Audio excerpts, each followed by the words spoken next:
네, 할 말 많은 남자들과 더 할 말 많은 박지희가 함께 들려주는 대한민국 정치사와 역사 그리고 문화의 비하인드 스토리. 다른 어떤 곳에서도 들을 수 없었던 본격 정치 버라이어티 아나운서와 개그맨과 정치인과 근거리. 네, 팟캐스트 악의정 시즌3 지금 시작하겠습니다. 네. 진짜 정치 건달이 원래 직업이시잖아요. 이게 직업 분류 코드에는 안 나와요, 이게. 저는 낙선자라고 하실 줄 알았는데. 네. 오늘 네. 김부겸 의원님 네. 오늘 녹음 기준으로는 아직 현역 의원이십니다. 네, 5월 3일 남았습니다. 29일까지 의원님이시고 예고해드린 바로 김부겸 의원님을 모셨습니다. 박수 한번. 감사합니다. 네. 정말 21대 총선에서 당당하게 낙선하신. 낙선 얘기 그만해. 왜 자꾸 하는 거야? 지금? 나 사실인데 뭐. 이번이 몇 번째 낙선이죠? 제 인생의 5번째 낙선이죠. 전체로 보면 처음 도전을 몇 년도에 몇 살 때 하신 거죠? 처음 도전 33살 때 했으니까. 한겨레민주당. 예. 그때는 지역구가 어디이셨어요? 서울 동작. 오, 저 동작구 살았었는데 그때. 그때는 형님이 33살이면 나이가 계산이 안 되는군요.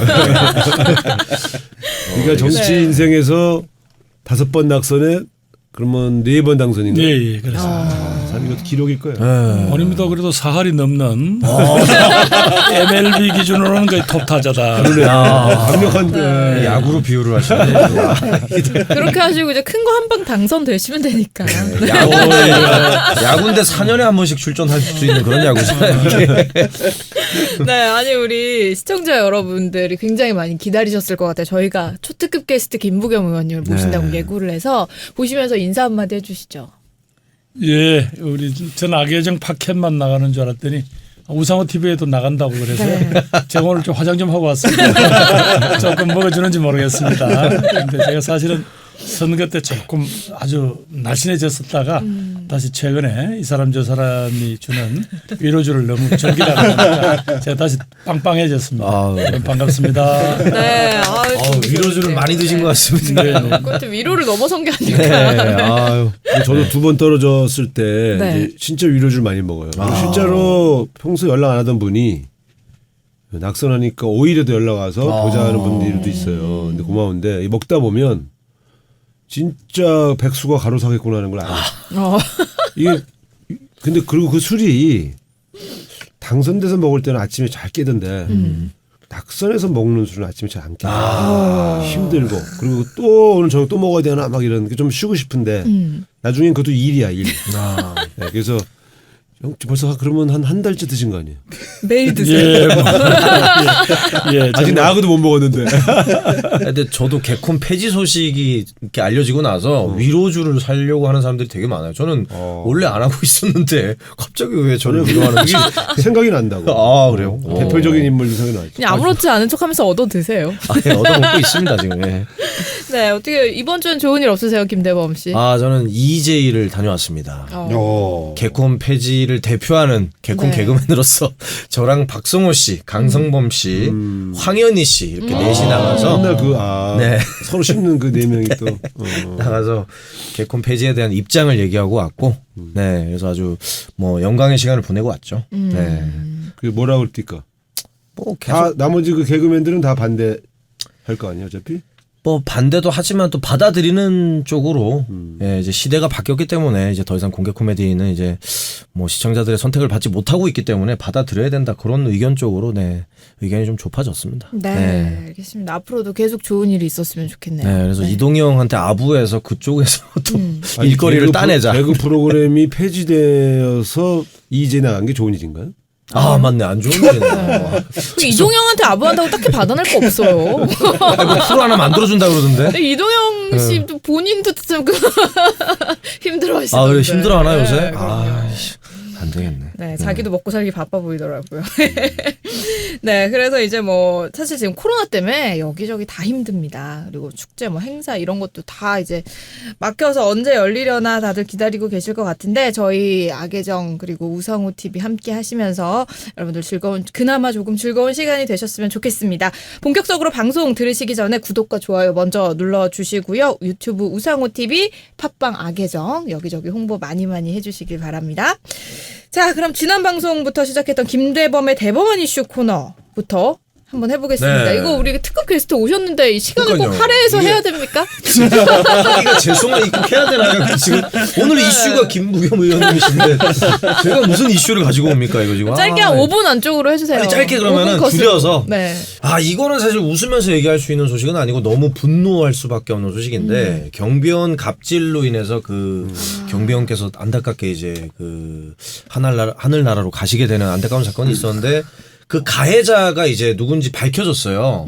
연예계 쪽에 있는 뭐 기획사 대표 겸 뭐 작곡가로도 활동했던 사람인데 밝혀졌는데 인터뷰를 할 때도 굉장히 이게 국민들의 공분을 살 만한 인터뷰를 제대로 하지도 않고 유족들에게 사과도 제대로 하지 않는 그런 정말 그 이상한 태도를 보이는 그런 모습을 저희들에게 보여줘서 굉장히 많은 국민들이 지금 분노하고 있는 이런 좀 굉장히 속상한 소식을 좀 전해드리게 돼서 좀 죄송한 마음이 드네요. 네, 맞아요. 네, 그 저는- 인터뷰를 보는데 화가 나더라고요. 이분이 이제 자기 그 둘째 딸에게 주겠다고 본인에게 있던 그 돈 한 30만 원, 5만 원짜리 좀 여자를 너무 마음이 아팠어요. 내 아가 사랑한다고 하면서 그렇게 남기신 게 너무 마음이 아프더라고요. 너무 마음이 아프고. 그러니까 죽어가는 순간에도 본인의 아이를 생각하고 참 안타깝더라고요. 그분이 연예계 종사자였다면서요? 네, 가해자가. 네, 가해자가. 네, 그래서 참 그리고 그 어떤 소속 가수가 또 폭로를 했어요. 네, 그 어떤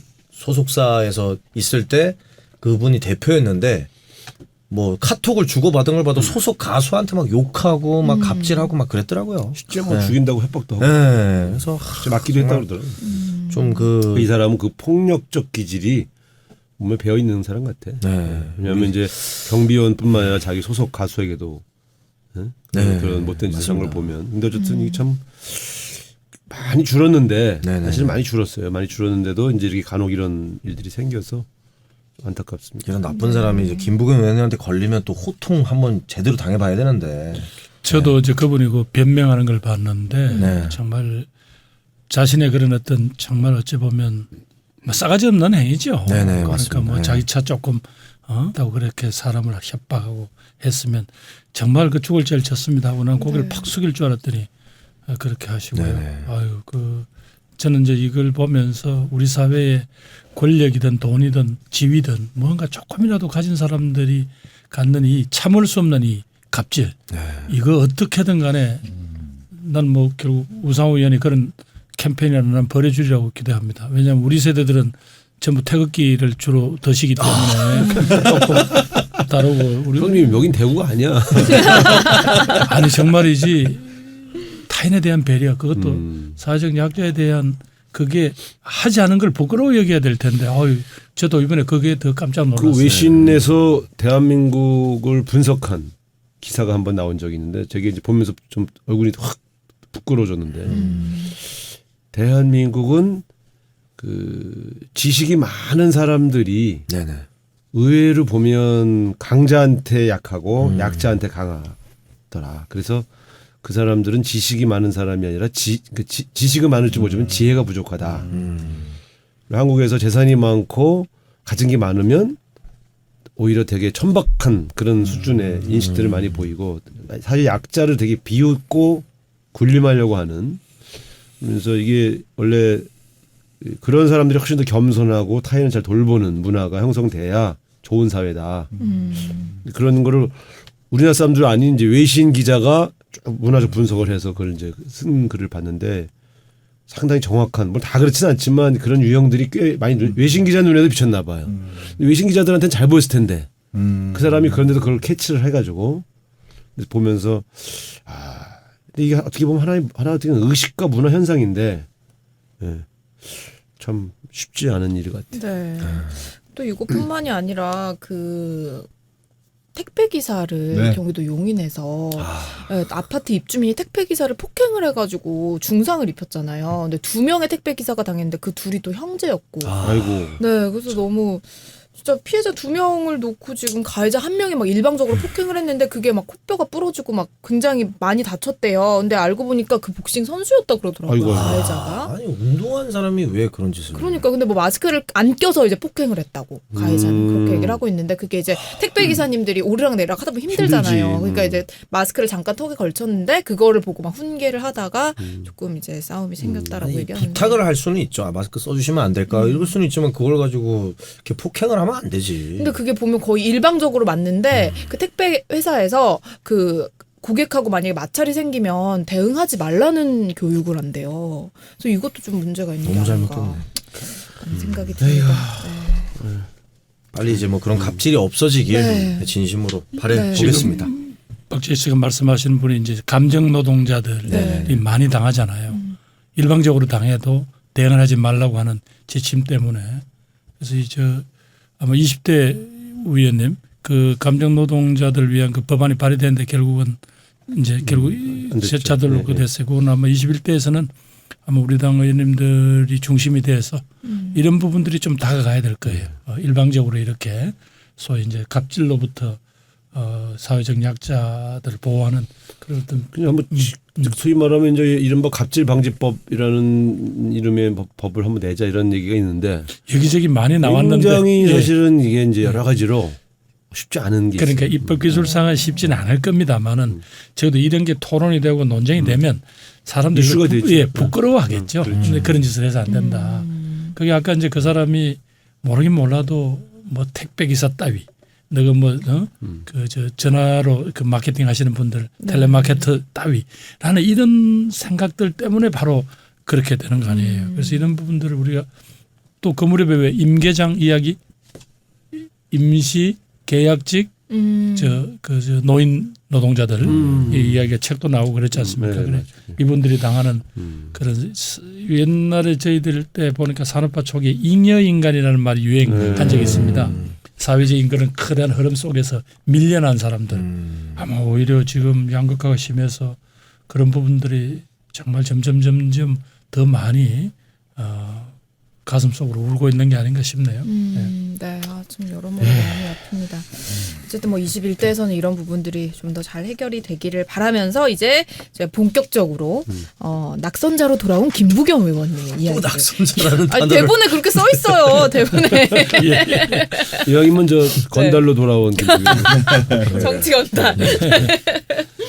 네, 한번 얘기를 시작해 보도록 하겠습니다. 악의정 2번째 출연이세요. 네, 그렇습니다. 지난번에 어떻게 나가고 나서 주변에서 좀 아시던가요? 아니 그러니까 제가 이제 이런 이 팟빵 정도에 나오니까 많이 이제 업그레이드 됐다고.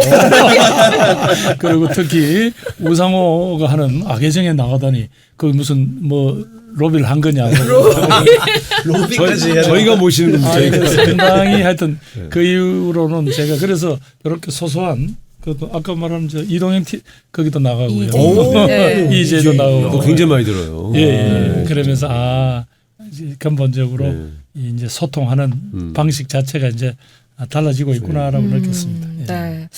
그래서 이제 뭐 서로 이제 그 낙선되셨을 때 당선되셨던 적도 있을 것이고 막 왔다 갔다 했던 적이 있을 거 아닌가? 제가 떨어졌는데 그렇죠. 그게 16대 18대 때 국회의원이셨는가? 18대 때. 그때는 그러네요. 18대 당선자, 18대 낙선자. 네. 그러니까 원래 이게 이렇게 왔다 갔다 하는 것 같은데 서로에게 덕담과 응원 한 마디씩 해주면서 시작을 아니 할까요? 우리끼리 무슨 덕담 받고 인생이다. 네. 오히려 본격적으로 그냥 네. 왜 대구는 지난번에는 김부겸을 선택했는데 이번에는 왜 선택하지 않았나. 사실 이게 상당히 많은 사람들이 궁금해할 것 같아요. 왜냐하면 네. 지난번에도 낙선했으면 원래 대구는 안 돼. 이렇게 생각할 텐데 한 번은 시켜줬는데 왜 이번에는 안 시켜줬나. 그때와 이번은 뭐가 달랐나. 이건 사실 궁금해요. 예, 요걸 한번 정리해 드릴 필요가 있겠는데요. 결국은 이제 그 자신들이 뭐 지금 현재 미래통합당으로 내려오는 그 세력들이 집권 세력이냐 아니냐가 제일 컸던 것 같습니다. 그러니까 정당 일체감은 분명히 미래통합당에 있잖아요. 네. 그건 우리 당이단 말이에요.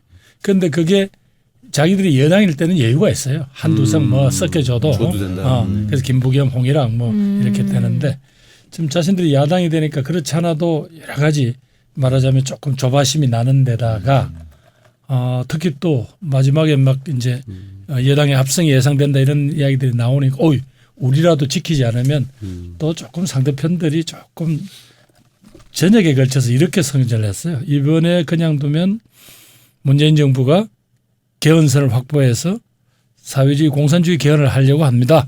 그래서 막아주세요. 근데 그런 말을 믿는다기보다도 이렇게 자신들이 위기감? 자지청에게 위기를 이렇게 전파하고 그래서 결집시키는 효과가 있어서 정당 일체감이나 소속감이라는 게 워낙 저기에 있으니까 그러니까 이번에는 뭐 김부겸 홍일학이가 고생한 건 아는데 뭐 당신들한테 지금 그런 작은 정을 줄 마음이 여유가 없다. 이번에는 다 뭐 그냥 아예 싹쓸이다라는 것 자체를 조금 더 뭐 부끄러워하지 않고 그대로 가더라고요. 예. 그래서 그게 뭐 워낙 강하게 가니까 저는 이제 이렇게 표현하는데 조금 뭐 미래통합당이 공천이 시원찮고 마음에 안 들고 해도 거기는 내 자식이고 막 김부겸이 홍일학이는 뭐 열심히 하고 대견하긴 해도 그건 남의 자식이다라는 어떤 그런 한계를 할까 그걸 느꼈습니다. 그러니까 그 옆 지역은 또 무소속 홍준표. 네. 근데 홍준표는 자기 같은 사람이라고 그렇긴 보니까 하죠. 네, 그렇긴 같은 한데 동네 그 영향은 없었어요? 홍준표 후보가 나온 출마했기 때문에. 그건 뭐 별로. 예. 그 수성 자체가 워낙 이번에는 대구 전체가 경북 전체가 네. 워낙 이번에는 우리 당을 지켜야 한다. 제가 좀 표현을 이렇게 하면 죄송하지만 그분들은 자신들이 나라를 지키고 있다. 나라를 끌고 가고 있다라고 생각을 해요. 그런데 민주당한테 맡겨놨더니 나라를 망치고 있다. 이거는 막아야 한다. 아니 근데 누가 봐도 지금 코로나 전국도 그렇고 잘 헤쳐나가고 있는데 박근혜 정부 때보다 훨씬 더 잘하고 있다는 거를 외신에서도 극찬을 하는데도 그렇고 그런데도 생각을 참 하시나요? 이게 답답한 게 이분들이 뭐라고 주장하느냐.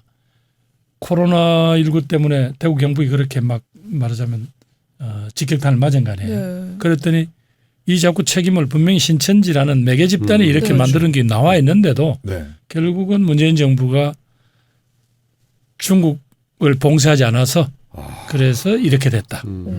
그걸 고집을 한 거예요. 그래서 아니 그렇게 되면 중국인이 많이 출입을 했던 안산시라든가 혹은 제주도 네. 혹은 서울 구로구 같은 데는 대림동 그러면 막 네. 확진자가 쏟아져 나와야 될 텐데 네. 거기는 거의 없단 말이에요. 뭐 한두 명 나오고 이랬단 말이에요. 이거 어떻게 할 거냐. 그건 모르겠고 기본적으로 청도에 중국인들이 와서 전파를 시킨 거다. 이렇게 그래서 그것이 결국은 신천지를 통해서 이렇게 됐다. 그래서 이걸 토론을 통하거나 설득을 통해서 되는 문제가 아니로구나.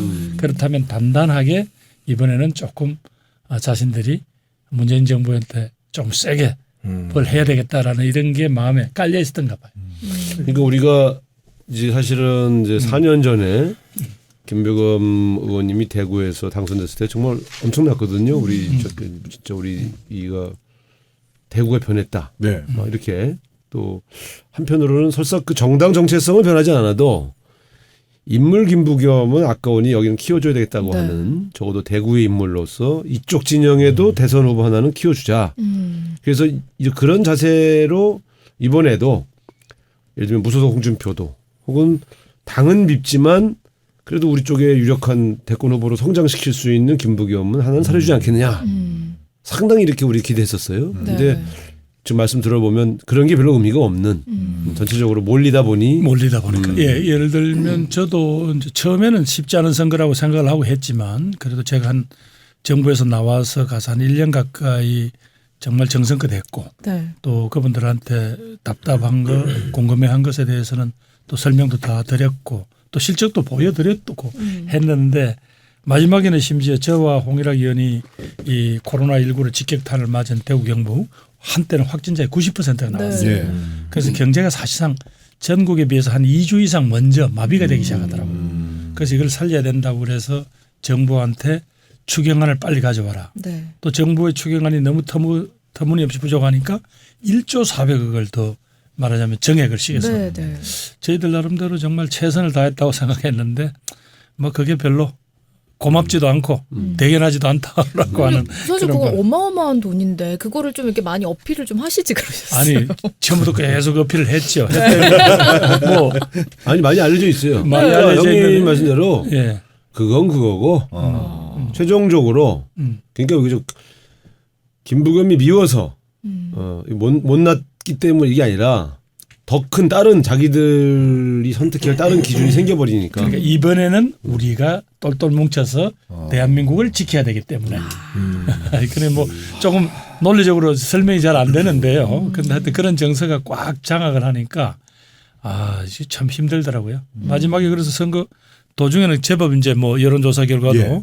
제법 이제 추격을 하는 그게 보이더니 선거 한 사날 앞두고는 그냥 확 그게 아니 제가 또 영남 지역에 이제 좀 그나마 이렇게 좀 볼만하다가 확 막판에 네. 며칠 앞두고 확 더 벌어져서 낙선한 지역의 의원들한테 물어보면 똑같이 그렇게 얘기해요. 그러니까 저 구미의 김형건 의원, 예. 부산의 김영춘 의원, 이 영남에 나왔던 분들이 사실 중간에 보면 해볼만하다고 생각했고, 이길 수도 있겠다는 생각을 중간에 했는데 뒤에 한 3, 4일 남겨놓고 그냥 샥 바뀌는 걸. 그러니까 제법 판이 출렁거렸는데 사전투표에서 아무래도 예. 우리 지금 여당 지지자들이 많이 나왔다는 소문이 쫙 돌았잖아요. 예. 그러니까 마지막 전국적으로 아마 그 당 캠페인을 무슨 뭐 공약, 정책 이런 건 다 날라가고 전부 그런 식으로. 전부 색깔이 들어가더라고요. 예, 이번에 안 막아주면 네. 사회주의 공산주의로 간다. 그래서 막아달라. 뭐 이런 식의 어찌 보면 또 하나의 이제 말하자면 뭐 지역주의에다가 또 계급의 이익 뭐 이런까지 더 씌워진 건데 어찌 보면 아직도 우리 사회 내에 그런 어떤 원초적인 어떤 그런 이 벽이라 할까 이런 게 있기는 있었던 것 같아요. 그런데 이제 그거를 이제는 저는 이제 이번에 끝나고 느낀 거지만 이제 과거처럼 이런 방식으로 접근해서는 안 되겠다. 상대적으로 우리 다음 세대들 이번에도 이제 저희들이 그래 아마 조금 위안이 되는 거는 20, 30, 40대들은 다르더라고요. 그건 정당 일체감이 없어요. 뭐 그분들이 굳이 미래통합당이 우리 당이다 받은 것도 없고 뭐 그거 없는데 그 사람들이 그 사회에서 여론을 주도하고 뭘 할 때까지는 하여튼 시간이 좀 걸리잖아요. 네. 그때까지 우리는 오히려 그분들한테 더 직접적으로 그 사회를 살아갈 수 있는 새로운 희망, 어떤 비전, 그다음에 산업 정책 이런 걸 가지고 바꿔내야지 그 사람들의 마음이 바뀌기를 기다려서는 안 될 것 같아요. 네. 근데 이제 뭐 제가 이제 대구에 그때 갔었잖아요. 선거 운동하실 때 그때 보면은 갈 때도 그렇고 올 때도 그렇고 역에서 이제 캠프 가는데 택시를 탔는데 택시 기사분들이 다 김부겸 같은 분들은 좀 대구에서 밀어줘야 되는데 안 될 것 같아. 이게 두 분 다 그렇게 말씀을 하시더라고요. 자기가 밀어주면 되지. 그러니까서 본인이 뽑아주면 되지. 근데 우상호 의원님 캠프는 안 오셨잖아요. 마음으로 항상 함께 했어요. 어려운데 가는 게 네, 맞지. 아니, 박 선생이 보니까 뭐 이미 서울에 특히 우상호 서대문 여기는 갈 필요도 없는 게 뭐 우상호 의원하고 옆에 김영호 의원이 뭐 그 서울에 최다 득표하셨죠. 아니요. 저는 10,000표 정도밖에 못 이겼고 2만 표에서 2만 5천 표 이긴 데가 많아요. 근데 어쨌든 이제 그건 중요한 게 아니고 굳이 그걸 또 비교를 하셔갖고 이긴 거면 이긴 거지. 근데 그 반면에 수도권은 막판 일주일 되니까 뭐 물론 초반에 저 선거 앞두고 선거가 시작되기 한 2개월 전에는 팽팽했어요. 사실은. 그러다가 선거가 다가오니까 중간층이 야당 안 되겠다고 이게 슉 오는 게 보여. 중간층이 일종의 스윙 보터들이죠. 네. 민주당에 대한 정체성은 전혀 없는데 지난번에도 한번 찍어줬었고 근데 뭐 탄핵이 되는데도 이쪽이 계속 엉뚱한 소리 하니까 짜증을 내기 시작하면서 이렇게 쓱 넘어오는 게 보이고 선거 막판 며칠 남겨놓고 나머지까지 슉 넘어오는 게 보여요. 그러니까 사실은 인물이나 후보 어떻게 보면 여기 서울은 같은 경우는 미래통합당 후보들이 좀 억울했을 거예요. 아니 이게 캠페인 그렇게 열심히 하고 해도 네. 막판 되니까 이쪽으로 몰리는 걸 또 보이고 또 역으로 또 느꼈겠죠. 아마 선거 임박한 그 몇 달 동안 미래통합당 지도부가 너무 대책 없이 네. 이른바 발목 잡았다는데 사람들이 질렸을 거예요. 질렸을 거예요. 특히 그리고 또 그 뭔가 정치 세력을 다양성을 하려고 해봤던 그 그 뭐죠, 그저 연동형 비례제 네. 거기에다 꼼수를 해서 하겠다고 이런 걸 보고 사람들이 좀 막 뭐 질려서 그럴 거예요. 그러면은 이제 선거 이번에 운동을 하시면서 아 이번에 나 좀 힘들 수 있겠다 이런 생각이 좀 드셨나요? 기억에 남는 우선은 장면이나 아니 이런 뭐 것들? 이제 여론조사 결과도 초반에 만만하지 않지만 네. 왜 제가 이제 선거 시작하기 이틀 전이가 왜 제 선거 사무실에다가 왜 계란 계란 네, 던지고 네, 네. 거기다가 딱 이렇게 써놨단 말이에요. 문재인 코로나 민주당 아웃 이렇게 딱 붙여놨잖아요. 그래서 사람들은 자꾸 우한 코로나라 해서 문재인 코로나라고 막 그걸 하는 거예요. 근데 물론 보니까 이제 무슨 나중에 이제 제가 그 사람이 다른 조직적 그게 아니라면 뭐 처벌 원치 않는다라고 해서 네. 했는데 하루 만에 그분이 딱 뭐 CCTV에 뭐 바로 다 잡힐 정도니까. 나오죠. 예, 그러니까 그건 아니었는데 그래서 그분은 보니까 뭐 특별하게 저희들에 대해서 어떤 무슨 피해를 당했다든가 이런 것도 아니에요. 그건 뭐 보통의 40대 초반의 남성이란 말이에요. 40대 초반. 직장인인가? 직장인이 아니야. 저랑 나이가 비슷하시네. 네, 그런데 이게 근본적인 뭐가 상당한 불신이 있겠구나라고 생각했는데 근데 이제 그러고 나니 그다음부터 막 그래도 시민들이 힘내라 그러고 네. 그래도 대부분 당신을 하여튼 뭐 응원하고 있다라고 막 편지도 보내주고 선거 꽃도 끝난 후에 아니 아니, 선거 이제 기간. 그 사건이 그 나고 난 일이 있고 뒤부터 나서, 그래서 네. 그래 그러면 그렇지 역시 대구 시민들도 상황을 보고 있을 거야라는 것 때문에 한때는 야 이게 정말 너무 심한 게 아니냐면서 또 한편은 그렇지 시민들은 그렇게 알고 있을 거야라고 이제 하고 했는데 역시 이제 제일 어려운 게 지금 방금 박재 선생이 이야기한 대로 글쎄 뭐 열심히 하시는 거는 고마운데 계속 해주고 이번에는 어려울 거예요. 그 이번에라는 뜻이 뭘까라는 거는 이번 선거란 뜻보다도 자신들이 처지가 여당에서 야당으로 바뀐 이 처지에서는 당신들한테까지 마음을 줄 여유가 없어요라는 뜻이었던 것 같아요. 그래도 그 격려, 손편지, 예, 뭐 예. 이런 꽃다발 네. 이런 것들이 예. 그게 또 그것도 작은 게 아니죠. 적은 게 아닌 거예요. 그리고 결국 제가 한 6만 표 이상 표는 나왔는데 그게 대구의 보통 투표율이면 그게 당선되는 투표율이에요. 그렇죠. 그러니까 지난번에 표, 그 어려운 대구에서 우리 시의원, 광역의원 두 사람이 다 됐거든요. 네. 그 두 사람 합친 표가 한 6만 표 나왔어요. 그런데 이번에 투표율이 다른 평상시보다도 한 7, 8% 높더니 그 표가 다 글로 3만 표가 저쪽에 더 나온 거예요. 그리고 투표 안 하던 분들이 다 안 하던 분들. 그렇다면 이건 아까 말씀드린 대로 근본적으로 캠페인이나 이런 문제가 아니고 밑바닥에 흐르는 뭔가 원인을 정확하게 집어낼 수 없는 어떤 화가 나 있는 거를 결국 우리들한테다가 분노를 터뜨린 거죠. 예, 그분들이.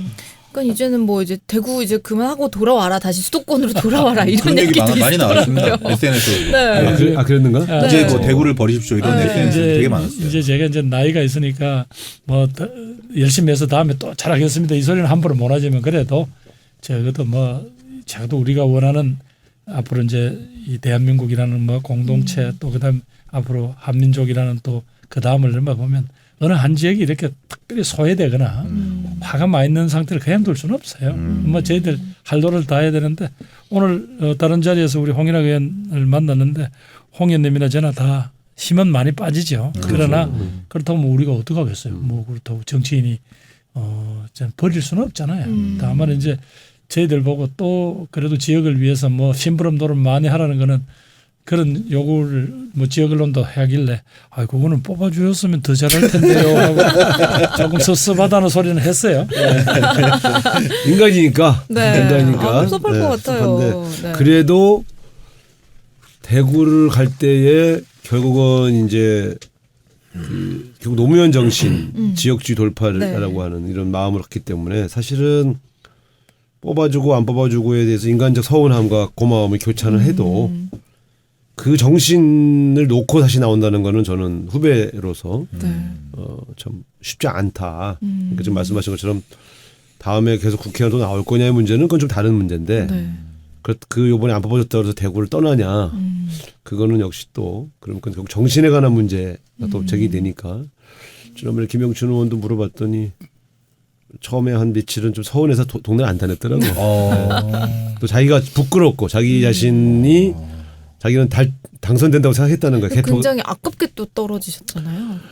표 차이는 좀 났어요. 그래요? 근데 어쨌든 자기는 그렇게 생각했다. 네. 좀 근소한 차이라도 이길 걸 생각했다. 근데 어쨌든 그런 판단을 그러니까 민심을 더 깊게 이해하지 못했던 자신에 대한 부끄러움도 있고 또 인간적 서운함도 좀 있고 그래서 매치를 좀 못 다녔다고 하더라고. 근데 어쨌든 또 지난번에 툴툴 털더니 또 한번 해봐야지. 그래서 내가 이제 그 국회의원을 하냐 안 하냐의 문제가 또 넘어서서 이제 김영춘, 김부겸 두 분한텐 국회의원이 되는 게 목표가 아니고 이 지역주의와 정말 전국 전혀 다른 판단을 하는 이 민심의 흐름들을 어떻게 또 대체할 거냐에 대한 과제를 또 하나 떠안고 살아가시는 거죠. 네. 그러니까 이제 그게 사실은 이제 벌써 저희들이 나이가 되니까 부모 세대로서의 책임감도 있는 거예요.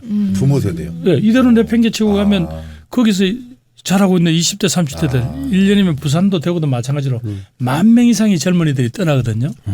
좋은 일자리나 자신들의 인생을 설계할 만한 터전이 없다고 보는 거예요.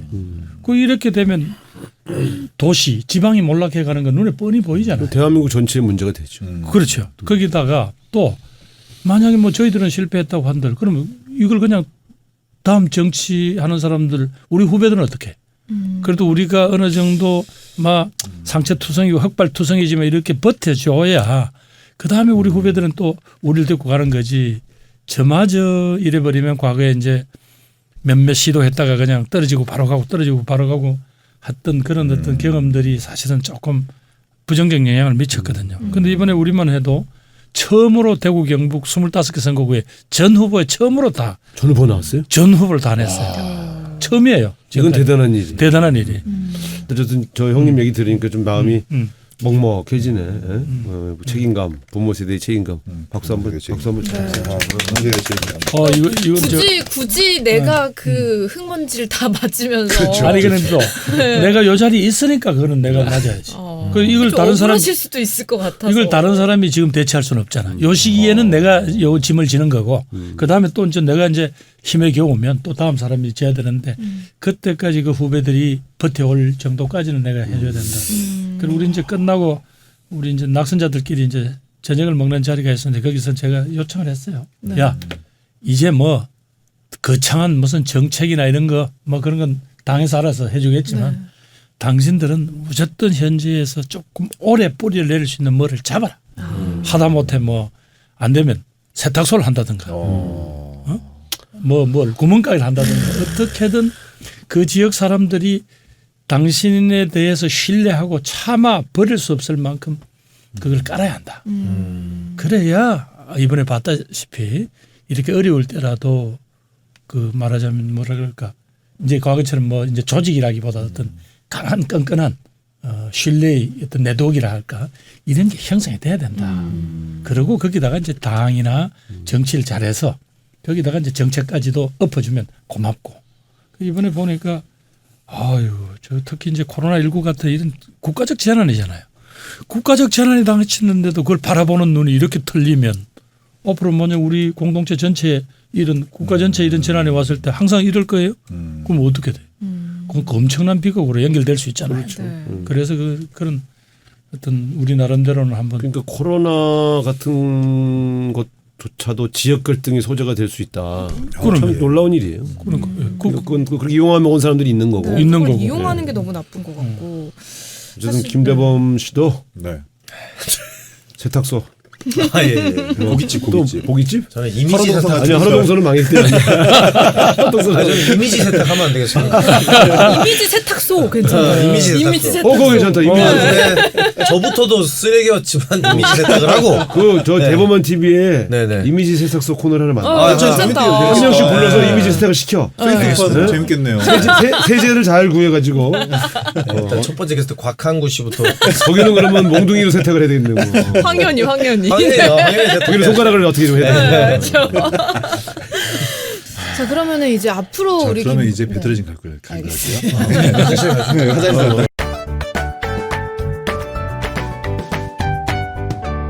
네, 근데 이제 아이고 참. 뭐 지역주의를 타파하겠다라고 하면서 사실 어떻게 보면 그냥 편안하게 국회의원 하실 수도 있었는데 대구로 가신 거잖아요.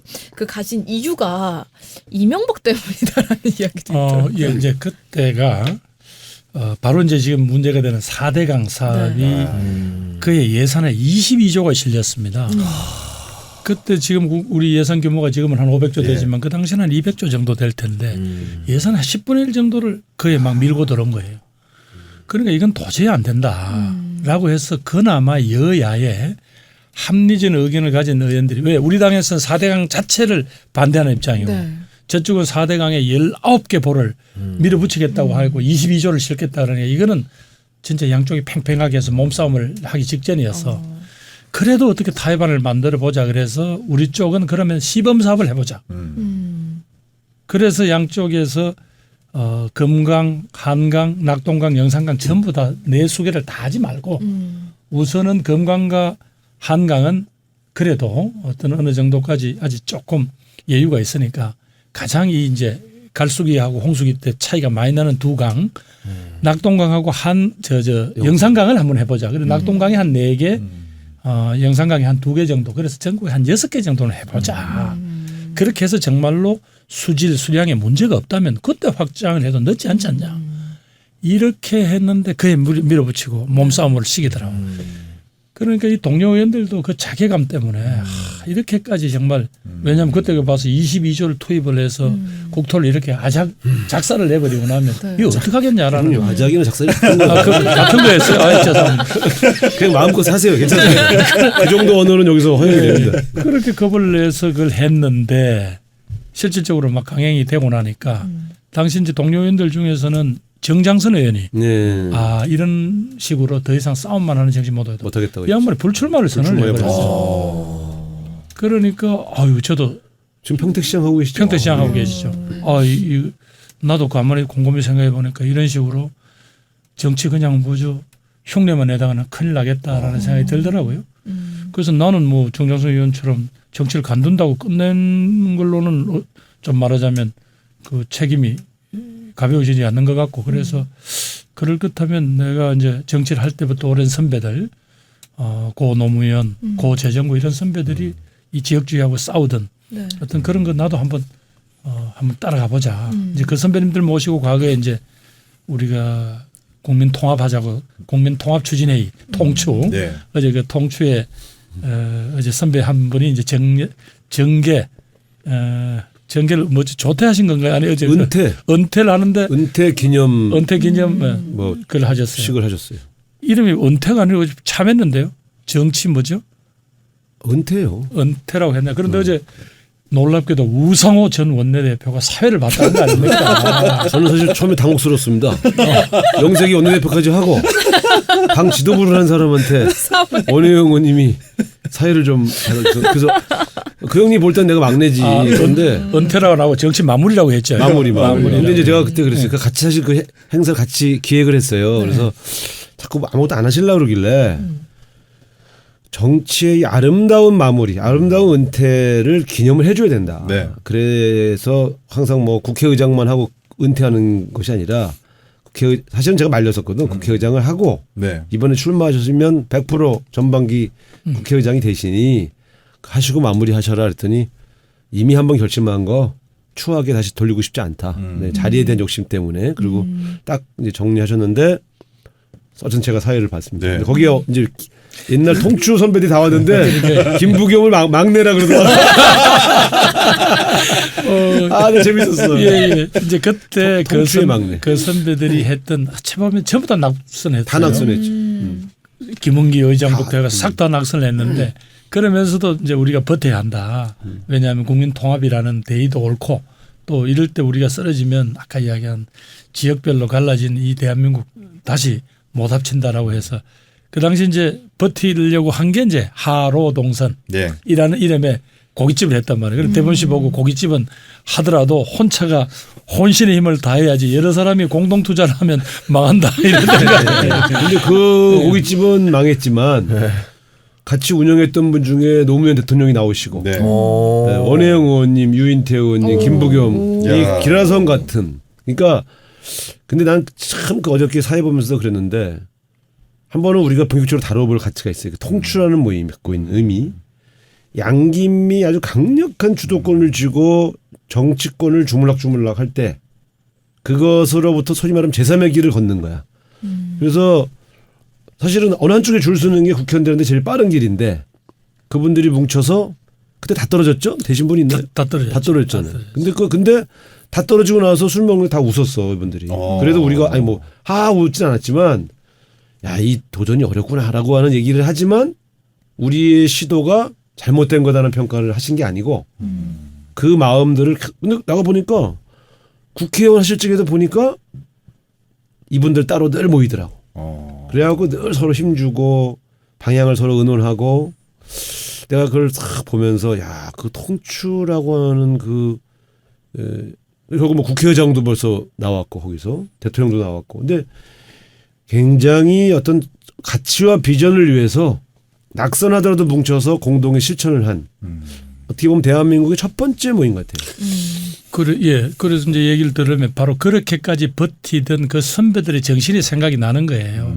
정장선 의원은 자기 정치를 간둔다고까지 하는데 나도 그런 걸 한번 해보고 내가 정치를 마감해야 되지 않겠냐라고 해서 내려갔더니 또 이제 언론에서 또 뭐 노무현의 길을 따르나 어쩌고 하는데 사실 노 대통령하고 자꾸 비교되는 게 나로서는 사실은 되게 부담스러운 게 노 대통령이야말로 세상에 어떤 상황이 오더라도 결코 두려워하지 않고 돌파해냈던 말하자면 그런 게 있는데 저만 해도 그런 스타일은 아니거든요.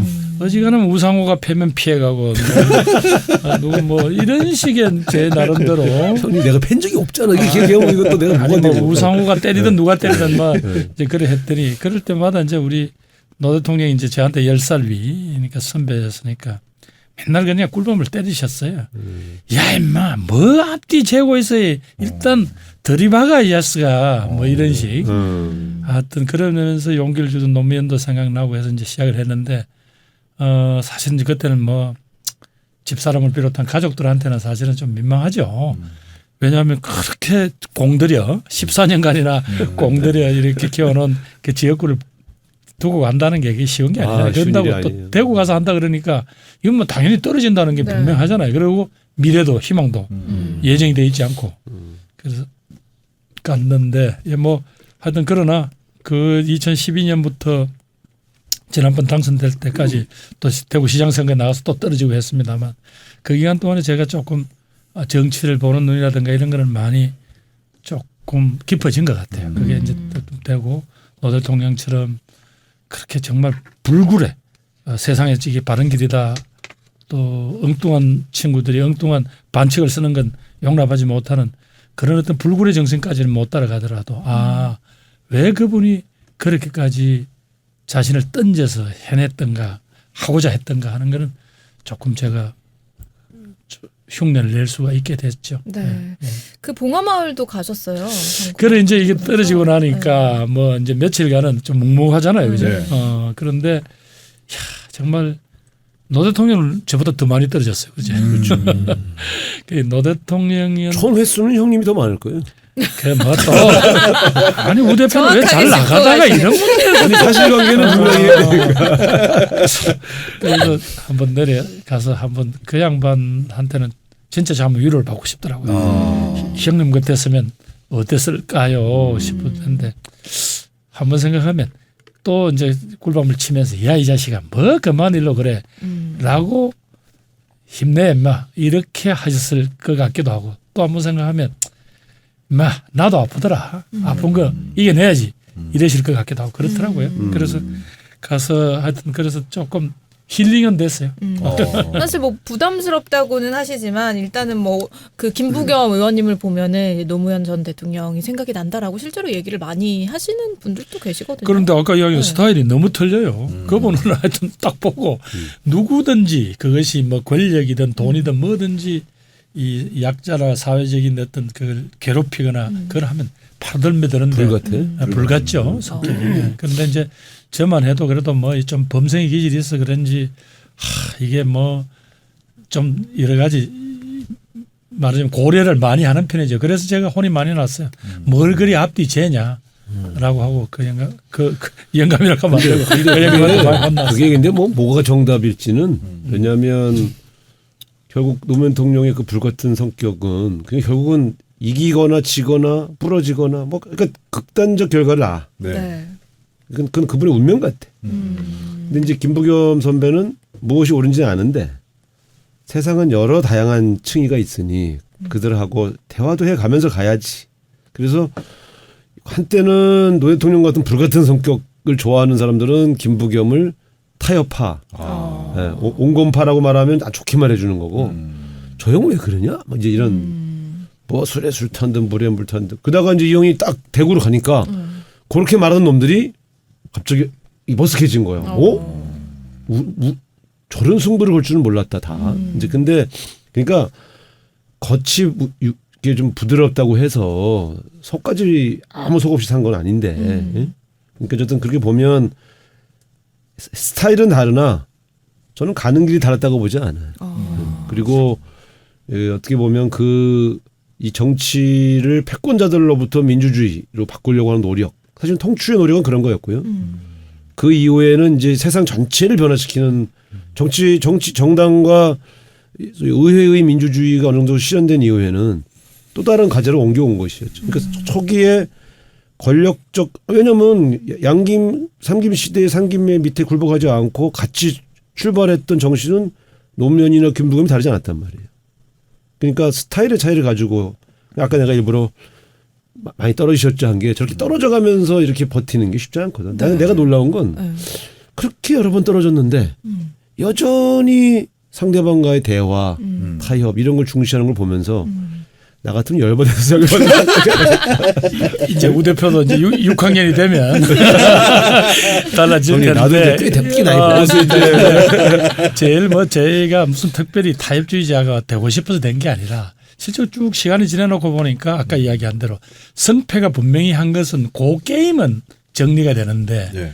근데 결국은 이게 우리가 같이 더불어 사는 나라잖아요. 이게 그렇다고 저 사람들을 완전히 없애거나 그거 할 수는 없단 말이에요. 그래서 예를 들면 지금 이번에도 우리가 180석을 얻었으니까 자 이제 우리가 하는 개혁의 과제대로 가자. 좋죠. 개혁해야죠. 그런데 그렇다고 해서 실질적으로 뭐 예를 들면 국회에서 저 친구들이 만약에 협조를 안 하겠다라고 이제 나자빠진다. 그럼 우리 생각에는 야 국민이 감두겠냐. 지금 현재 특히 이 양극화가 심각하고 경제 위기인데 말이야. 그런데 협조 안 하는 야당 그냥 통과해버려. 이렇게 말은 쉬운데 실질적으로 그렇게 해서 이번에 보십시오. 물론 이건 뭐 정부 내에서의 어떤 여러 가지 이견이 있었고 하지만 긴급재난지원금 같은 거. 네. 지금 보면 그나마 이 위기 때 이렇게 요기는 역할을 하는데 네. 이게 긴급하게 만약 한 달 전쯤만 더 했어도 훨씬 사람들 삶에 대해서 좋은 걸 영향을 미쳤을 거라고. 예를 들면 그래서 이 이제 국회라는 게 구성 자체가 어느 한쪽이 일방적으로 그냥 목표를 정하고 그냥 돌격앞으로 이럴 수는 없는 거예요.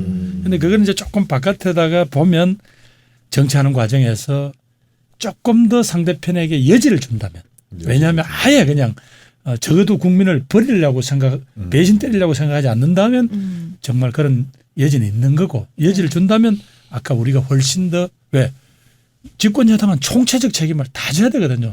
지금은 그렇지만 우리가 우스갯소리로 한때 노무현 대통령을 저 사람들 놀릴 때 뭐라 그랬어요. 하늘에 큰 비가 와도 노무현 탓. 네. 교통사고 크게 나도 노무현 탓이라고 하면서 조롱됐잖아요. 네. 그 시기에 대한민국은 정말 앞으로 나가지도 어쩔 수도 없이 하면서 당시 노 대통령은 결국은 앞으로 통상국가로 가야 되는 운명 때문에 한미 FTA 했죠. 그다음에 큰 어려운 반대 속도 이라크 파병했잖아요. 그런 어떤 한 나라가 결정을 해야 될 때 여기서 계속 아까 이야기한 싸움박질만 하고 있을 수는 없다는 거죠.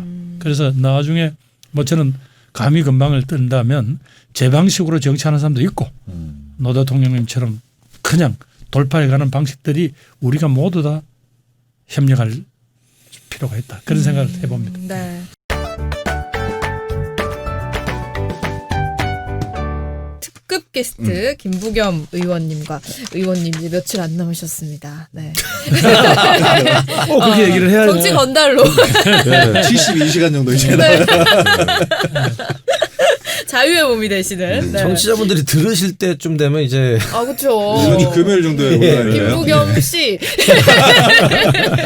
건달이죠. 전 의원이라고 항상 해줘. 전 의원님. 정치인들은 항상 마지막 직책으로 제일 높았던 직책으로 불려요. 그래서 이제 뭐 전 장관. 그러니까 노무현 대통령님도 우리가 그 앞에서 전 대통령이라고 안 해요. 대통령님. 하죠. 그러니까 앞으로 저 부겸형을 보면 네. 여전히 의원님. 알겠습니다. 네. 조금 닭살 돋는데 말로 하는 거니까. 또 김부겸 씨 그건 안 되잖아. 아니 그러면은 그냥 뭐 당 대표 같은 거 그냥 바로 하시면 되잖아요. 아니 뭐 이상한데 이 질문은. 아니 근데 진짜 예. 본격적으로 한번 물어봐요. 이제 앞으로 계획은 어떻습니까? 네, 진짜 궁금해. 고민되시죠? 지금 말씀하신 뭐 전당대회 문제, 뭐 왜 고민 안 하겠습니까? 여러 가지 아마 앞에 계신 우상호 의원님하고도 내가 상의를 해야 되고, 그러나 물론 제 나름대로 딱 결심이 서면 어떻게든 분명히 국민들 앞에 밝히고 제 길을 가겠습니다. 근데 뭐 워낙 요즘 설왕설래가 많고, 네, 뭐 이낙연 네. 예. 그 뭐 상임 고문님 출마설도 있고 또 뭐, 주변에 또 그동안 원내대표를 지내셨던 분들도 준비를 하고 있고 뭐 이래서 어느 하나는 하나 뭐 만만하거나 쉬운 상황은 아닙니다만은 뭐 그래도 정치를 어떻게 한번 해보겠다라고 결심을 하면 또 분명히 밝히고 가도록 하겠습니다. 그러나 지금 이 자리는 아닌 것 같아요. 아니 근데 그 네. 대권에 대한 도전 의사를 밝히셨잖아요. 네네. 근데 이제 그 부분에 대해서는 그러면은 당권하고 대권이 일단은 분리가 돼서 가야 되는 부분이. 그래서 어느 한쪽을 정리를 하면 한쪽은 분명히 입장을 정해야 되니까 그래서 그렇게 쉽게 얘기할 수가 없는 부분인 것 같네요. 예, 왜냐하면 이것도 먹고 저것도 먹고 이건 안 되잖아요. 그건 안 되지. 정치 더 이상 안 되지. 있을 수 없잖아요. 그래서 뭐 아니 후배들 먹을 거 남겨놓고 뭐 후배들 먹을 것뿐만 아니라 이게 여러 저 동지들끼리 서로 자기 역할을 분담을 해서 우리가 정말로 이 시기에 잘 팀워크를 짜서 지금 모처럼 국민들한테 이렇게 정말 엄청난 지지와 성원을 받고 네. 있는 거 아닙니까? 그것이 계획일 수도 있고 양극화인 대한민국의 틀을 바꾸는 것일 수도 있고 또 정말 4차 산업혁명이라고 하는 새로운 시대를 준비하라는 명령일 수도 있는데 거기에서 내가 어떤 쓰임새가 있을까? 그 관점에서 봐야 되겠죠. 네. 제가 이제 뭐 이제 지금 뭐 우상호 의원께서 바로 이야기를 하잖아요. 네 혼자 다 먹으려고 하지 마. 네, 예, 알겠습니다. 명심하겠습니다. 아니 근데 이 정치인들은 무슨 얘기를 하면 뭔가 약간 결론이 이상하게 나는 거예요. 이도 저도 아닌. 네. 근데 분명한 건 저는 당권 도전 안 하니까요. 네, 저 형님 나오실지 몰라서. 근데 어쨌든 국회의원 선거 한번 떨어졌다고 그래서 대한민국 국민과 더불어민주당의 당원들이 김부겸을 버릴 리가 없다. 저는 이거는 분명하게 말씀드려야 될 문제인 것 같고, 선택을 어떻게 하시는가의 문제는 사실은 저는 본인의 그 거친 문제가 이제는 그냥 본인의 머릿속에서 정리되는 문제가 아니다. 같이 해야 할 동지들 세력들과의 교감 속에서 정리될 수밖에 없고, 그래서 어떤 일은 하기 싫어도 해야 될 때가 오고 어떤 일은 하고 싶어도 말려야 할 때면 다수가 말리면 못하는 거고. 네. 그런 거 아니겠어요. 왜냐하면 이제는 그냥 평 국회의원 한번 하시는 김부겸이 아니거든. 그래서 이제 뭐 여러 얘기들이 돌아요. 이낙연 선배가 호남인데 네. 현재는 1위를 달리지만 언제까지 1위를 달릴 거냐에 대한 두려움을 갖고 있는 사람들도 있어요. 네. 그러면 영남 쪽에서도 주자가 나와야 된다. 네. 뭐 이제 등등. 그래서 뭐 김경수 지사 얘기를 하지만 여기 재판 문제가 어떻게 되느냐. 그러면 지금 중에서는 대권 도전 선언을 한 사람이 김영춘, 네. 김부겸 둘이고 네. 당선된 사람 중에는 또 지난번에 한번 도전하려고 해봤던 김두관 네. 지사도 있고, 네. 그 영남권은 그러면 이번에 당권 후보도 안 내고 대권 후보도 안 낼 거냐? 그건 아니지 않느냐 하는 얘기를 3, 4선 이상 의원들이 꽤 많이 합니다. 그러니까 이낙연 그 상임 고모님도 잘 지키면서, 그러나 또 우리 대한민국의 특징상 네. 영남권에서 끊임없이 우리가 사람을 키우고 성장해 왔던 그것은 또 그것대로 우리가 무시할 수 없는 거 아니냐 하는 얘기들을 하죠. 그래서 이런 것들 때문에 사람들이 보면 김부겸이라는 분은 자꾸 물어보게 되는 거예요. 앞으로 계획이 어떠시냐 이렇게 물어보는. 김영춘 의원이 김부겸 의원님이 이제 영남권 대표로 좀 다음 8월에 출마를 하셨으면 좋겠다 이런 얘기 그래서 하셨더라고요. 뭐 그런 것까지 포함해서 아까 아, 말씀하신 대로 그분은 네. 당권으로 김부겸을 내보내고 자기가 대권 나가려는 이런 생각인가 본데. 그거는 뭐 이제 김부겸 의원님 고생을 더 많이 하셨기 때문에 대화 이런 좀 식으로. 해봐야 되겠네. 아니 이제 그런 거보다는 분명한 건 이제 아까 이제 의원님 말씀하셨지만 이제 제 정도의 나이가 되니까 내가 뭘 해야 되겠으니까 다른 사람을 이런 방식으로는 안 될 것 같아요. 그래서 우리 모두 다가 어떻게 팀을 짜면 최고의 드림팀이 된다.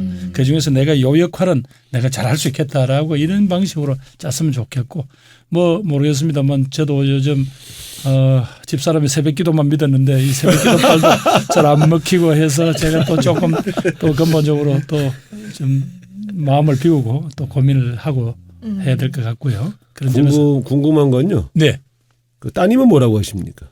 이제 지금 나이가 어떻게 되죠? 세 딸 중에 두 딸은 벌써 이제 결혼을 했고 자기 자식들이 있으니까 이제 그건 아버지 문제까지 고민해지기는 아니라 우리 국민들이 사랑했던 그 둘째 딸 둘째구나. 둘째 딸 네. 그 정말 그때 따님 인기가 꽤 있었잖아요. 네, 맞아요. 당선될 네, 때. 맞아요.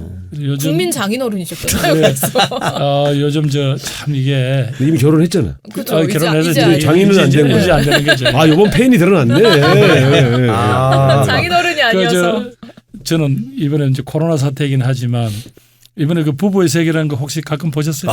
저는 한 번도 안 봤어요. 아, 맞습니다. 우리 제 아내가 네, 열심히 금지 프로그램으로. 왜요? 왜요? 몰라, 그건 재밌는데? 보지 말라고. 약간의 식구감도 있긴 있었어요. 네. 좀 많았죠. 그런 점이 있었지만 근본적으로 우리들의 삶이라는 게 얼마나 서로 얽혀 있는지 저는 뭐 이런 걸 봤는데 그중에서 이제 아까 말씀하신 대로 결혼을 하고 책임을 지고 그렇게 서로 이렇게 엮여 간다는 게 이게 보통 일이 아니다라는 생각을 자꾸 해봅니다. 그래서 이제 시집간 딸한테까지도 이런 걸 물으면 안 되겠고 이제 아버지가 제 역할을 제대로 해야 되는데 이 문제에 대해서는 하여튼 여기까지만 합시다. 이게 재밌는데요. 네. 그러면은 네. 그거는 이제 차치하고 8월 전당대회 때 리더로 뽑히는 사람은 좀 이런 사람이었으면 좋겠다. 같은 질문이에요. 예, 동일 질문을 번호만 달리한 것으로 간주가 이게 되겠는데 이제 기자들이 예. 이제 이렇게 질문을 해. 처음에는 이번에 나온 이제 원내대표 중에 누굴 지지하냐. 그래서 그건 말할 수가 없고. 그러면 그렇습니다. 그럼 어떤 사람이 돼야 한다고 생각하십니까? 이렇게 물어보거든. 같은 질문이에요. 들켰네요. 지시 원내대표를 지나신 분이고 저는 원내대표 선거에 나갔다 2번이나 떨어진 사람이에요. 그래서 저희들은 그런 질문에 대해서 걸려들지 않습니다. 형님이 누구한테 졌지? 이강래 선생하고 박지원 선생한테 2번 졌죠. 그 이번에 이제 그 야당 당대 그 원내대표 되신 분들에 대해서 잠깐만. 주승용 대표. 네. 얘기를 좀 주호영이에요. 주호영. 주호영. 김태년 원내대표 그리고 주호영 원내대표 또 같이 선거해서 예. 하셨던 분인데 두 대표하고 다 친하시다고 알고 있어요. 그 뭐 김태년 원내대표야 뭐 저희 동부가 번영과 협력 포럼을 둘이가 공동대표로 같이 했죠. 네. 그래서 뭐 둘이 그런 신뢰도 있을 뿐만 아니라 또 그분이 이제 좀 성남에서 주민운동을 했으니까 아마 어릴 때부터 이런저런 어떤 연관이 있었을 거예요. 그런데 제일 이제 그 한 것은 특징이 이제 그분이나 저나 정치인의 평균에 비해서는 둘 다 얼굴이 못생겼다 하는 건 뭐 그리고 조금 뭐 솔직히 이런 데는 괜찮죠. 문제 내가 지난주에 아니, 못생겼다고 우성 의원이 한 번 김태년 얘기하셨어요. 의원이 좀 못생겼다기보다는 조금 떨어진다는 거는 나 이거는데 김부겸이 인물이 떨어진다 이거는 그러니까요. 아크로폴리스 사진을 본 사람이라면 절대 그때는 그렇게 그랬습니다. 얘기해요. 그런데 우리 둘이가 또 생긴 게 또 통통하고 그래요, 그죠? 그런데 이미지는 좀 비슷하죠. 제일 우리 김태년 원내대표 제일 강점은 역시 그 끈질긴 뚝심이라 할까? 그건 정말 대단하죠. 그러면서도 절대로 쉽게 뭘 그걸 안 하잖아. 그 오죽하면 뭐 저쪽 당에서 김재원 그 전 정책의장이 그 정치적으로 그 보통 사람이 아니다. 그래서 저쪽 그 야당에서 그 사람 조금 너무 말하면 좋은 사람이라는 걸로 믿고 함부로 옛날처럼 그렇게 하다가는 정말로 큰 코 다칠 수 있다. 이번에 이 양반이 그걸 했잖아요. 그러면 전 상임위원회 위원장을 좀 우리가 다 책임질게. 미국처럼. 네. 뭐 이것도 우리도 과거에 소위 공화당 시절에는 공화당 전두환 대통령 시기까지는 그거 했어요. 이건 다수당이 다 했어요. 근데 이제는 이제 그렇게 뭐 자꾸 고집이나 하고 하면 그렇게라도 하겠다 하는 거 이거 절대로 유념을 해야 될 거고요. 주호영 원내대표. 주호영 원내대표는 참 정말 이게 무슨 운명의 장난인지 몰라도 참 우리 둘이는 오래된 관계예요. 한 30몇 년 이상 오래된 관계인데 서로 사실은 당이 다를 때 서로가 서로에게 의지가 많이 됐어요. 아까 그 MB 대통령이 그 4대 강산 밀어붙일 때 이렇게 야당이 죽기 살기로 반대를 하면 어떻게든 간에 이건 뭔가 좀 타협을 내야 되겠다고 하고 뛰어다닌 사람이 당시 특임 장관이었던 주호영 당시 의원이었고 또 사실은 뭐 수성 가버리니까 서로 우리 지역사회 사업을 할 때도 둘이 협력을 많이 했고 했는데 아니 마지막에 이렇게 또 둘이를 싸움을 붙이니까 참 정말 기가 막히는데 저는 결심을 했어요. 그래서 이 캠페인 과정에서 저는 주 후보에 대해서는 단 한마디도 건드리질 않았어요. 왜냐하면 어차피 주 후보 뭐 건드려서 서로 간의 지지자들이 마음을 바꾸고 이럴 일은 없으니까. 근데 하여튼 주 후보가 그런 점에서 그래도 최근에 5.18 망언을 사과하고 이런 부분들 또 어제 뭐 여야 원내대표 회담도 하고 또 청와대 대통령 초청에도 흔쾌히 가겠다. 봉화마을 그 추도식에도 가고. 그래서 다른 행보죠. 그래서 과거에 제1야당 미래통합당 지도부들하고는 정치를 보는 눈이 다르구나. 그래서 나는 뭐 그런 기대를 하고 그렇다고 뭐 주연이 너무 잘해버리면 나는 이제 완전히 희망이 없는 게 되는 요즘은 주연이 주 대표께서 조금 적절하게 해주실 것을 형목을 고려해 줄 것을 가끔 실수 좀 해주죠. 근데 나는 그 생각을 해봤어. 이제 옆 지역이잖아. 네. 그러면 너 옆 지역으로 안 가면 공천 안 준다. 이랬을 때 그 나라면 그 김부겸이 옆쪽이 있는데 당이 달라도 네. 옮겼을까? 내가 고민을 해봤는데 고민을 하긴 하다가 최종적으로 나는 안 갔을 것 같아. 네. 그러니까 같은 당이 아니어도 참 그 기준이 있어요. 고민이. 네. 근데 어쨌든 뭐 옆쪽으로 옮기는 걸 보고 저 수준이구나. 딱. 그러니까 일반적인 정치적으로는 당연히 가야 돼요. 네. 그러나 지도자의 반열에 든다고 할 땐 그게 참 그렇게 해야 되나? 나 같으면 안 주면 그냥 내 지역에서 무조건 나간다. 이렇게 하는 게 맞지. 근데 어쨌든 뭐 그렇게 하셨는데 네.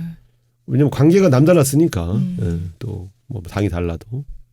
근데 어쨌든 되고 나서 또 저렇게 그러니까 다른 행보를 보이니까 또 그것도 그대로 고맙더라고요. 왜냐하면 아마 대구 시민들의 어떤 정치를 보는 눈을 바꾸는데 저런 정도의 기여한 바가 없어요. 다른 정치인들은. 맞습니다. 과거 유승민 의원이나 이런 분들조차도 저런 어떤 이런 파격적인 어쩌면 파격이에요. 왜냐하면 지금 대구시장께서 5.18 국가기념일이에요. 그 행사에 참가한 지가 한 10년이 안 됩니다. 그런데 그게 지역신문에 당시 일면 톱이 됐을 정도였어요. 그런 정도였으니까 10년. 그런 걸 보면 지금 주 원내대표가 하는 저런 행보가 상당한 정도로 아마 대구 사회에 변화를 가져올 것 같고 그런 점에서 저는 주 원내대표가 김부겸을 꺾더니 역시 그 이상으로 바꿔하는구나 하는 그런 생각을 하게 되죠. 김부겸을 꺾어서 이런 바꿔 한다는 취지는 아니시잖아요. 그런 취지라기보다 그 현안으로 네. 그 신임 김종인 대표와 그 케미는 좀 맞을까요? 그래서 이제 제가 우리 당에 있을 때 보니까 진짜로 뭐 별명이 뭐 카이즈라고 하기도 하고 뭐 이런저런 또 비아냥거리는 말들도 많이 하지만 분명히 안목이 탁월하신 분인 건 틀림없습니다. 그래서 우리 당도 저 점에 있어서는 긴장을 해야 합니다. 예를 들면 저는 우리 당이 지난 2년 동안 그래도 별 잡음 없이 특히 이번 총선에 큰 승리를 거두게 된 여러 가지 중에 하나 당을 안정적으로 관리해 주는 이해찬의 리더십이 분명히 있는 거거든요. 네. 여러 가지 몇 차례 위기가 있었지만 그걸 극복해낸 것처럼 저는 정치 원로들이 바라보는 건 확실히 저희들보다 한 단계 위에요. 그리고 이해찬 당대표나 김종인 뭐 비대위원장이 되실지 모르겠습니다만 네. 그런 분들이 국가 한복판에서 국가를 책임지고 운영해 본 분들 아닙니까? 그래서 저 양반들이 야당의 리더가 되시면 우리가 긴장을 해야 할 거다. 특히 아마 어느 부분을 공격을 해야 여당이 아프다는 걸 아마 본능적으로 알 거예요. 우리가 그런 걸 조심을 해야 되고 또 그만큼 또 긴장을 하면 우리는 또 180석 가까운 우리들은 그만한 정도 일을 할 수 있는 토대가 돼 있잖아요. 네. 네, 그렇게 봐요. 네. 그래서 사실 뭐 대구 입장에서는 굉장히 안타까운 일이 아닌가라는 맞아요. 생각이 드는 게 코로나19 사태 때 정말 본인 선거운동도 중단하시고 그 중단을 하면서 네, 거기 국회에 매달렸죠. 들어가셔서 예. 1조 원 증액시키고 그런 네. 일까지 하셨는데 뭐 대구에서는 그게 네 돈이냐 이런 얘기 했다고 그러더라고요. 아니 진씨 그 이야기를 어디서 들었어요? 차마 내가 아파서 그 이야기 못 하는데. 네, 그만큼 뭐 화가 많이 나 계셨다라는 건데. 나도 참 네. 예. 근데 어쨌든 더 큰 자리에 도전을 하시면 그래도 대구에서는 또 김부겸 의원님을 지지를 하고 믿어주지 않을까라는 생각을 해요. 뭐 저는 네. 뭐 그런 착각은 하고 있어야죠. 네, 그러면은 마지막으로 이제 조금 쉬시게 됐잖아요. 네네. 쉬면서 좀 하고 싶은 일이 어떤 거 있으세요? 그 아마 옆에 이제 우상호 의원이 계셔서 하지만 사실은 국회의원들이나 뭐 특히 원내대표까지 하시면 자기 시간이나 자기 생각 또 미래에 대한 준비할 시간이 거의 없었거든요. 이제는 좀 말하자면 정말 강호의 고수들을 찾아다니면서 배우고 싶어요. 지금 뭐 우리 앞에 놓여진 이 산적한 과제에 대해서 정말 이 고민하고 자기들 나름대로 답을 마련해 본 많은 분들이 있을 텐데 네. 우리가 그분들을 못 만나고 또 못 찾아뵀잖아요. 그래서 어떤 그런 걸 하면서 적어도 뭐 먼 미래는 간두고라도 우선 가까운 데 닥쳐질 문제에 대해서 이렇게 하면 풀면 되겠구나라고 제 나름대로는 뭘 해법이 있어야 될 거 아니에요. 그럼 막연히 그냥 시간이 가면 잘 된다 이런 건 아니죠. 특히 이번에 코로나19 때 보니까 모두 다 이후에는 코로나19 이전으로 되돌아갈 수는 네. 없다고 하는데 그럼 19 이후에는 정말로 우리가 살아가는 세상이 바뀐다면 그럼 어떻게 바뀔 건지 여러 가지 조짐을 보면 여전히 힘들고 어렵고 약자들한테 세상의 어려움은 더 가중될 거다라고 네. 보는 게 지금 현재까지 정설이잖아요. 그러면서도 이제 점차 산업의 구조가 바뀌면 실업이라든가 이렇게 더 힘들 사람들이 많이 나올 것 같고 이런 데 대해서 분명한 고수들이 많이 있다고 그러네요. 그래서 이제 그분들 좀 찾아다니면서 공부도 좀 하고 그래서 어디 가서 뭐 죄송합니다만 건달을 어디 가서 적당하게 이제 이렇게 구라도 풀어야 되는데 뭐 알아야 구라를 풀어야 되니까 그런 걸 좀 해보려고 합니다. 첫 번째 고수로 우상호 의원님을 찾아오셨어요. 아니. 그럼 그렇게 둘을 한꺼번에 보내려고 그러는데 그 우리 여의도에 예. 이제 정치 건달이라고 평해지는 건 뭐냐면 정치에 관심은 있으나 어떤 직책을 맡지 않은 소위 재야 고수들이 좀 있어. 이자들이 때로는 이제 쓸데없는 그림표를 많많이 그려서 응? 피카소요? 그렇지. 바로 여의도 피카소. 그 여의도 피카소들의 대장이 여기 계신 김부겸 모신데 그 여의도에서 정치 건달 중에 김부겸 선배와 밥 한 번 그래 안 먹어본 사람이 없어요. 근데 이제 거기는 숨겨진 고수들이 좀 있는데 제 얘기는 뭐냐면 그 형님이 대구 내려간 다음에 이 여의도 건달들이 방향을 잃고 헤맸어 그동안. 네, 내가 볼 때. 네. 그래서 다시 이제 보스가 돌아왔다. 지금 여의도 건달들이 지금 흥분 상태야. 드디어 우리 피카소계의 거수가 돌아왔다. 진짜가 나타났다. 네, 근데 그 사람들은 진심으로 이 김부겸과 동고동락했던 경험이 많아서 그 사람들이 제일 아파했어. 그러니까 아마 내가 볼 땐 제일 먼저 그분들하고 소주 한잔 하셔야 될 거고 공부하신다고 그러니까 반가운데 한편으로는 나는 본인을 위해서 별로 시간을 써본 적이 없어요. 그 긴 기간 동안. 네. 그러니까 통추의 막내 때는 막내대로 형님들 모시고 살으셨고 또 본인이 국회의원 할 땐 또 정신없이 사셨고 그러니까 내가 볼 땐 그 행복했던 시간보다 고난의 시간이 더 길었던 형님이기에 여기에 짧은 어떤 개인을 위한 짧은 어떤 행복한 시간이라도 가졌었으면 근데 네. 코로나 때문에 외국 여행은 못 할 거고 네. 네. 형수님 모시고 뭐 잠깐의 뭔가 그 자기만을 위해서도 좀 며칠은 써야 되는 거 아니냐 이제 이런 제안을 후배로서 하고 싶은데 예, 어쨌든 참 그 우 대표께서 이래 이야기를 하시니까 쏙스러운데 한번 그러려고 작심을 하고 쭉 지금 그 임진각부터 시작해서 쭉 우리 DMZ를 따라가면서 이제 차를 끌고 가면서 시간에 가고 중간에 하면 되는 둘이 이제 트레킹도 하려고 하고 갔어요 출발을. 그래서 참 모처럼 첫날인가 둘째 날인가 인제에서 잤는데 이제 내일은 마침 동해안에 도착을 한다 하고 있는데 그날 고성에 산불이 산불 났어. 났구나. 그러니 이게 누구나 산불 끌어 다니는데 또 그럼 갈 수가 없죠. 갈 수가 없잖아요. 그래서 또 돌아왔죠. 그러니까 이게 푹 쉰다는 게 이게 또 연대가 맞아야 되더라고요. 코스를 잘못 잡으셨네요.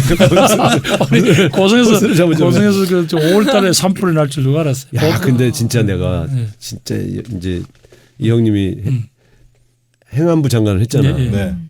그러니까 내가 여기서 한번 얘기한 적 있을 거야. 장관을 해도 해필이면 그러니까 어디 산불 나거나 어디 무슨 대형 사고 나면 항상 그 현장에 제일 먼저 가셔서 거기서 온갖 그 진두지휘하고 또 그 피해자 유가족이나 피해자들 있으면 그거 위로하고 내가 보면서 김부겸의 운명은 왜 저러는 거야 도대체. 실수 없는 이임식도 팔자 뭐 이런. 이임식도 잠바 입고 하시고요. 임식도 그렇고. 그래서 무슨 운명이 도대체 저 형님은 왜 아유 그래서 이제 요즘 이제 자꾸 제가 뭐 내숭을 뜨는 게 아니고 제가 쓰임새가 있는데 어디 뭐 제 역할을 했으면 좋겠다고 하는 이유가 그게 내 뜻대로 그래 안 되더라고요. 안 된다니까. 그게 그렇잖아요. 아까 말씀드린 대로 그거 안 나던 지진이 그건 날 줄 누가 알았어요. 그런데 그때 수능을 연기한다는 걸 저도 생각하기 어렵죠. 어렵지. 그런데 가보니까 그 6천 명을 그냥 두고 포항 지역 6천 명을 두고 그냥 가면 네. 그 친구들은 평생 우리를 원망할 거야. 맞아요. 대한민국이라는 데는. 그리고 이건 아니겠다 싶은데 고맙게도 그날 대통령께서 또 교육부 총리께서 흔쾌히 동의를 해 주셨어요. 네. 저는 다른 지역 반발이 클 줄 알았는데 그래도 예. 그걸 다 받아주더라고요. 그래서 나는 우리 국민들이 그때 고통을 당하면 우리 국민들이 같이 한 단계 성숙해지는구나. 그래서 이번에 코로나19도 맞아요. 난 이게 왜 모두 다 사실은 보세요. 이 자가격리니 뭐 네. 개인 위생 수칙 같은 게 얼마나 사실은 불편합니까? 그런데 모든 국민들이 따라 주었기 때문에 지금 맞아요. 이런 그게 온 대단한 거예요. 거예요. 지금 외국에 보세요. 특히 미국 같으면 거의 뭐 9만 명 지금 사망자. 우리가 생각할 수 없는 부분이잖아요. 그래서 이게 한 사람 한 사람이 서로 협력해서 국가와 국민의 에너지를 모은다는 게 이런 것을 내는 거예요. 그랬든지 그런 멋있는 얘기 그만하고 네. 그래도 예. 그래도 그 자신을 위해서도 또 왜냐면 앞으로 또 무슨 일하는 기회가 오면 이제 또 못 쉬니까 예. 좀 낙선했을 때 쉰 경험이 재충전에도 도움이 되는 것 같더라고요. 네. 예, 명심하겠습니다. 그래서 그 지난번에 내가 소주를 한 잔 사주기로 했었는데 내 봉급이 내일 모레까지 나오고 그다음 형님 그 다음에 내 월급 나올 때 내가 살게.